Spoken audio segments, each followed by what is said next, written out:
阿丽玛威胁米拉德，不给他修暖炉，他就要住进农场大楼。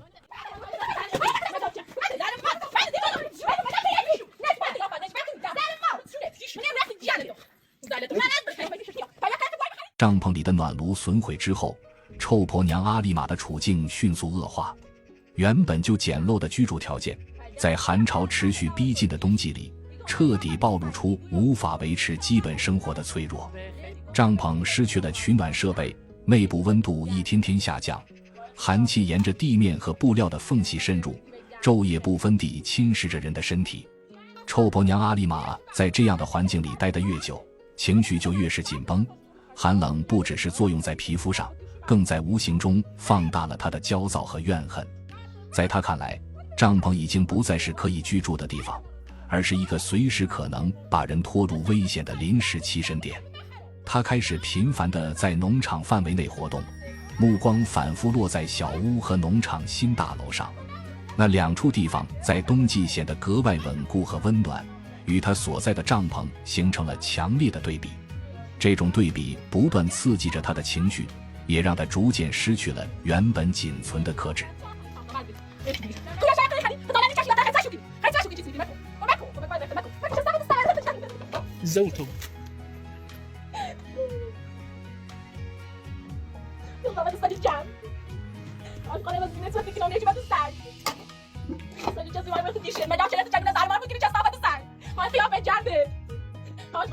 为了改变现状，臭婆娘阿丽玛把目标直接对准了米拉德和父亲阿里。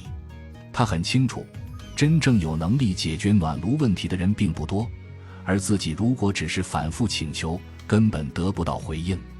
于是她选择了一种更具攻击性的方式，试图用威胁来逼迫对方妥协。她反复强调帐篷内的寒冷已经到了无法忍受的程度，把这种寒冷描绘成一种迫在眉睫的危险，仿佛随时都会危及生命。在他的认知中，农场新大楼的大门始终是一个漏洞，那扇门并不牢靠，几次冲突中已经被证明很难真正阻挡他进入。正是基于这一点，臭婆娘阿丽玛把这一现实当作筹码，反复在心里推演可能的后果。他相信，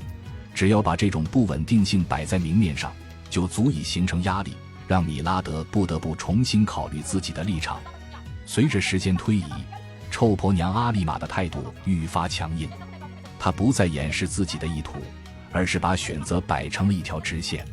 在她的逻辑里，只有两个结果，要么暖炉被修好，让她能够继续住在帐篷里熬过冬天，要么她就进入小屋或者农场新大楼，并且不会再轻易离开。这样的思路并非出于理性权衡，而是被长期寒冷和被拒绝的感觉逼出来的极端判断。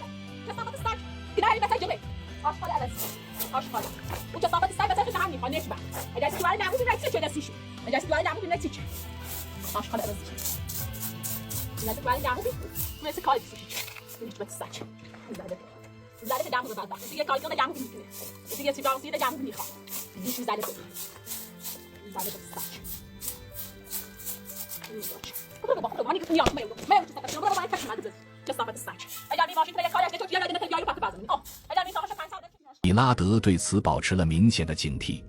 他并不是没有意识到寒冷对臭婆娘阿丽玛造成的影响，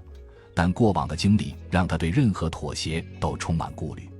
在他的判断中，一旦帮助修复暖炉，臭婆娘阿丽玛很可能会认为这是一次胜利，从而变本加厉地继续制造麻烦。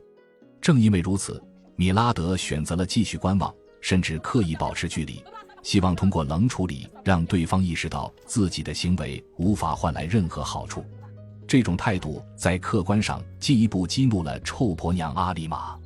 她把米拉德的沉默解读为故意的冷漠，甚至是对他生存处境的无视。帐篷里的寒冷每加深一分，他心中的敌意就加重一分。他开始反复在农场里游走，借机制造紧张气氛，让所有人都意识到问题并没有消失，而是在不断积累。在这种状态下，臭婆娘阿丽玛对居住空间的执念变得异常强烈。小屋和农场新大楼不再只是房屋，而被他视作冬季里唯一的安全地带。他反复强调帐篷已经无法再住人，把自己的处境描绘成一种被逼到绝路的状态。在他看来，如果继续被拒之门外，那么采取更激烈的行动反而显得顺理成章。想换车不会选，懂车帝不同品牌、车型、价格的销量排行全都有，选车不头疼。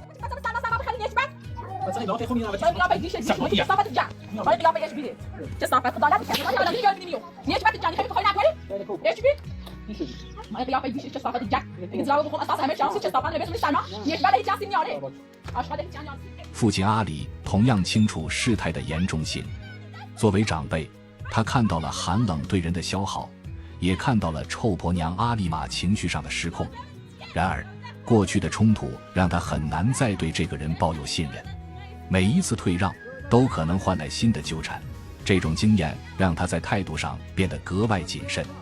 他不愿意轻易松口，也不愿意为了一时的安稳而留下更大的隐患。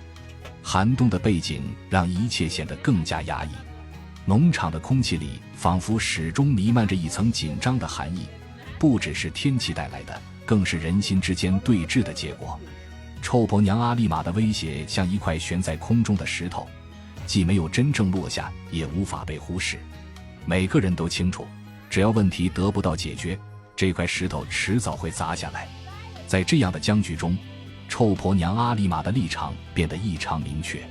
她不再掩饰自己的底线，帐篷太冷，无法居住，这是她反复强调的核心。她认定自己已经没有退路，既然无法在原地生存，那么进入小屋或农场新大楼就成了必然选择。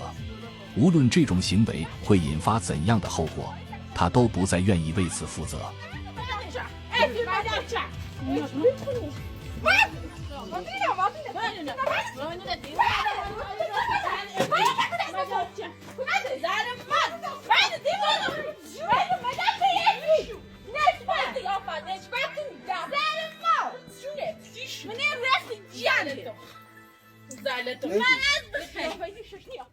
米拉德的犹豫并非出于同情，而是一种对局势的防御。他清楚，一旦让臭婆娘阿丽玛住进来，意味着整个农场秩序都会受到冲击。相比之下，让对方继续感受到寒冷，反而是一种阻止事态扩大的手段。这种想法在现实中显得冷酷，却也是在多次冲突后形成的判断。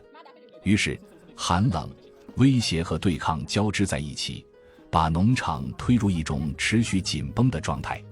臭婆娘阿丽玛在帐篷里无法安睡，在农场里不断游走，把自己的不安转化为压力。米拉德和父亲阿里则在防范与克制之间徘徊，试图避免做出任何可能引发更大混乱的决定。